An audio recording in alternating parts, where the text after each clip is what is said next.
treatment processes for PTSD and also traumatic brain injury. And I know a lot of people have talked about hyperbaric oxygen treatment, and so we'll see if that can be a viable resource and something that we can get the Department of Defense to fund.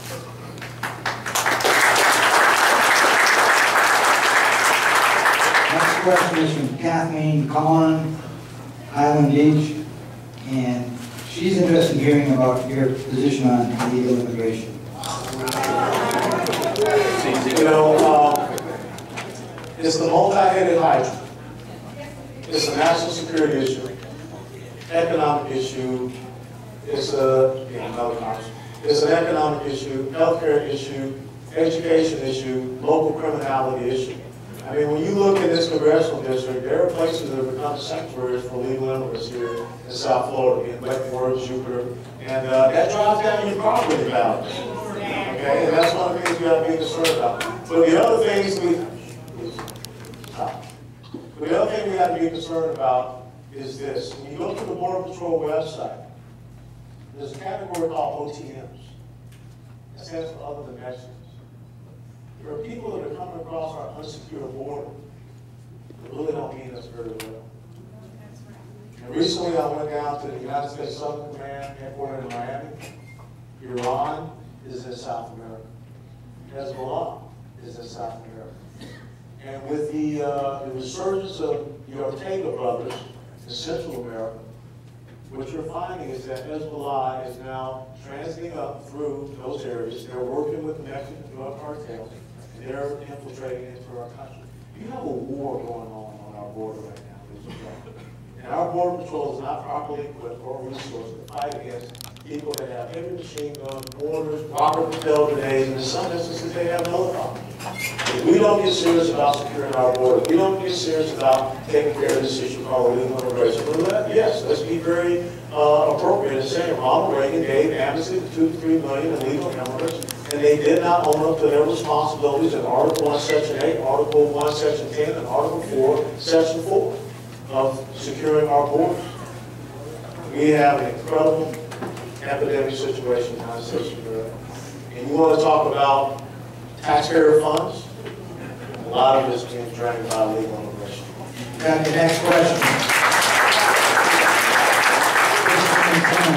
Fort Lauderdale, and she wanted you to tell us about entitlements. Why are entitlements given to illegal residents and non-citizens, while Medicare and other American entitlements are being cut to long?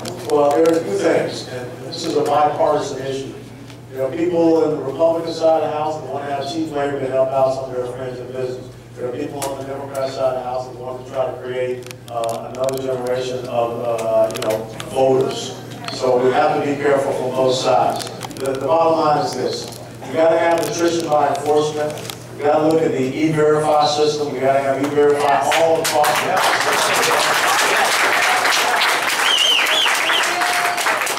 And we have to secure and enforce our borders. And we have to properly train and equip the Border Patrol. One of the things that I told people, we need to have a better relationship between the United States Border Patrol and the Department of Defense so that they can get that right type of training, they can get the right type of equipment. Maybe you can get some of these young men and young women who have spent 5 or 6 tours in Iraq and Afghanistan, they can do a lateral transfer over to the Border Patrol and bring those skills.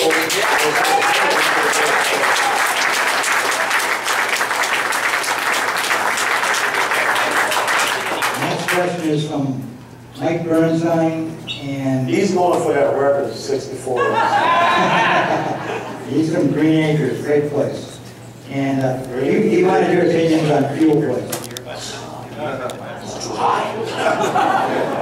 I mean, it's too high.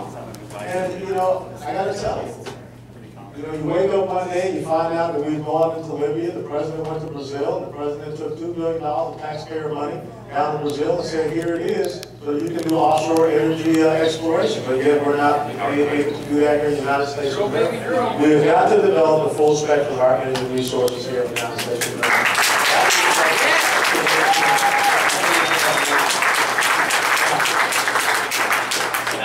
A couple months ago, I sat down with the district commander, District 7 of the United States Coast Guard, Rear Admiral Baumgartner. Cuba is selling leases within 10 miles of the international water line before. And when you have slant drilling technology, which means that I can put an oil platform here, I can slant drill under the ocean over here. The next thing you know, they start taking the oil and natural gas resources that we have here to help us to develop our economies here in South Florida. But the most important thing is, if there's a faux pas that Cuba, is allowed to happen because they lease this out, do you think Cuba is going to care about the oil that gets into the Gulf Stream? And ground zero is right here in the Broward County. That's the concern that I have. We cannot allow other people to take away the resources. Once again, that's crippling the future generations of Americans. I don't want us to be slaves to these other countries. Yes, sir!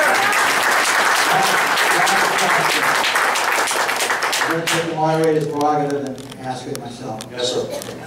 What do you feel could be done to improve the situation between the two parties so they can work together better for all of us? Good question.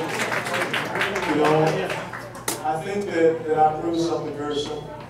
When a young freshman congressman can bring his first piece of legislation to the House floor and passes 393-0, that shows that if you stand on the right principle, everyone comes together. But there is an incredible ideological chasm that is developing in the United States of America. And the race is very simple.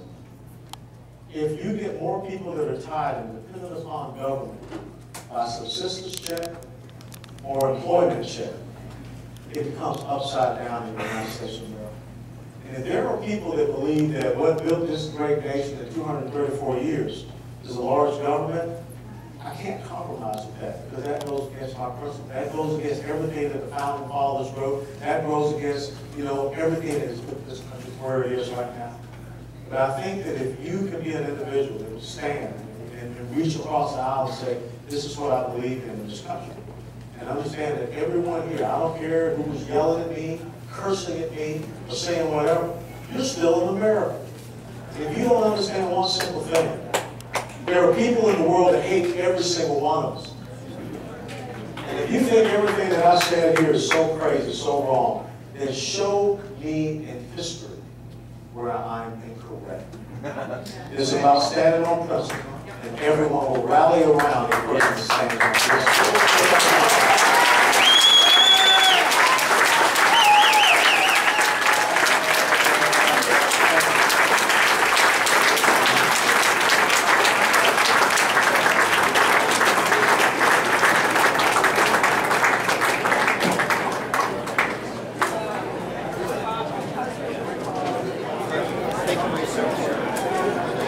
Thank you.